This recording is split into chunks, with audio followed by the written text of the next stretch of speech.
George Luccas grew up a huge fan of comic books. Indeed, it was comic books and comic art that were a major inspiration for Star Wars. Star Wars then produced this vast body of incredible art. And we're really excited about presenting this new book from some of the best comic artists in the world, Star Wars Art Comics.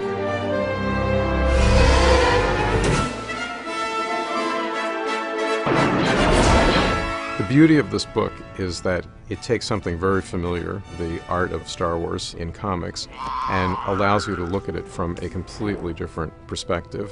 And that makes it of interest to Star Wars fans, to comic art fans, to just fans of fine art. It's a beautiful book. George has a real feeling for this kind of artwork. So we invested quite a bit in this project, and I think readers will appreciate that as they go through this book. And it's a really jam-packed book full of great art and interesting information. And then, of course, there's a limited edition which has even more artwork and signed artwork. And both books are among the best we've ever done. In creating this book, George didn't want to just stop with the existing body of Star Wars comic art. He thought it would be a great idea to commission new art for the book from some of the leading comic artists.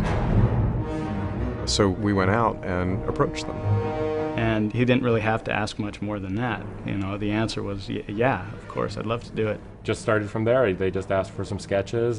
They got back to me and said that the one that George wanted was the Princess Leia in the palace. You know, she's the excuse for the piece. Because I like drawing pretty girls. That's certainly something I like to do.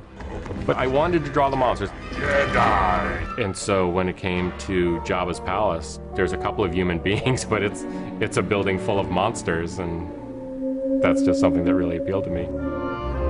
For me, comics is one of the last refuges of people who just like to draw, who just like lines. I like paintings too, but there's something about a clean or an interesting or elegant line that is very compelling. And getting to design things like the interior of the Imperial Palace, that's the appeal of comics, is you get to design each image. In this case, it was very much about that sort of oppressive, giant, monolithic system, visually crushing everyone with these big diagonal lines, smashing them into the corner. You know, the thing I love about Star Wars is that the story has got a real balance of good versus evil. And then you have these characters that are in the in-betweens of these two extremes. So drawing characters in the Star Wars universe is a real joy for an artist to work in because you can touch on so many artistic elements. It's a very liberating universe to work in.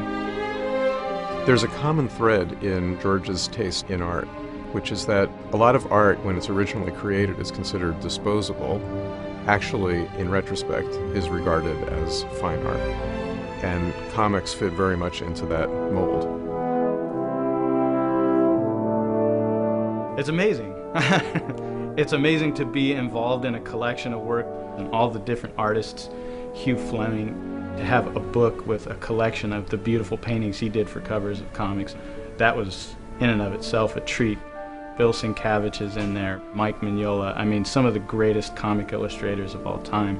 Guys like Jim Steranko and Sam Keith and Carlos Garçon, who inked and penciled a lot of the Star Wars stuff with Al Williamson. A lot of these guys are my heroes when I was a kid. We have Joe Kubert, who's been drawing comics since the beginning of comics, and John Romita Sr., who did the great Spider-Man comics, is in this book. Most comic book artists and inkers were men, but we are happy to have two great women artists in our book, Amanda Connor and Jan Duursema. And so it's really a really nice amalgam of the creme de la creme of comic book artists and brings them all together. The book is beautiful. It's beautifully produced, beautifully designed. I think if you're a fan of any sort of graphic medium at all, you could pick this thing up and just be inspired by what you're going to see in it. You could just go through page after page and find something else compelling and interesting to look at.